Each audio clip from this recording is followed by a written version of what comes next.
మహాభారతం మార్గం చూపించింది. భగవద్గీత భారత గీతకు బాటలు వేసింది. వీర హనుమాన్ లంకా దహనం సైన్యంలో ఉత్తేజాన్ని నింపింది.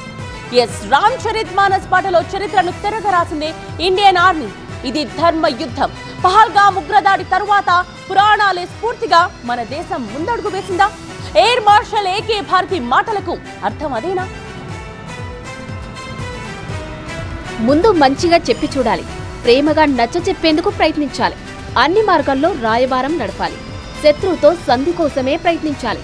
సమరానికి సెయ్యంటూ కాలు దువ్వకూడదు. అయినా సరే కాదు కూడదు, ఉగ్రవాదంతో దొంగ దెబ్బలు తీస్తూనే ఉంటామంటే ఎక్కడ కొట్టాలో అక్కడే గట్టిగా కొట్టాలి. అదే భారత సైన్యం చేసింది. Indian army, air force, navy త్రివిధ దళాలు విరుచుకుపడితే ఎట్టా ఉంటుందో పాకిస్తాన్కు తెలిసొచ్చింది.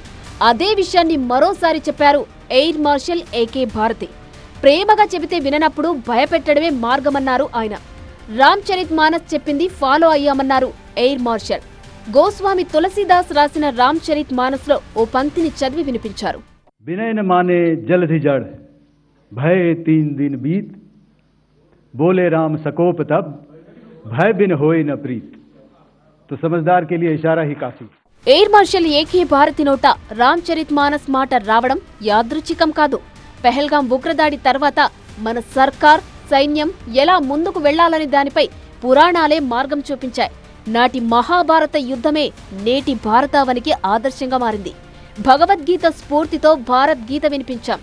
లంకా దహనం స్ఫూర్తితో ఉగ్రమూకలను మట్టిలో కలిపేశాం. పురాణాల బాటలో ముందుకు సాగాం. రౌద్రం, రణం, రుధిరం అంటే ఏంటో బాప్ ఔర్ బేటా పాకిస్తాన్ అండ్ ఉగ్రమూకలకు అర్థమయ్యేలా చేసింది మన ఆర్మీ.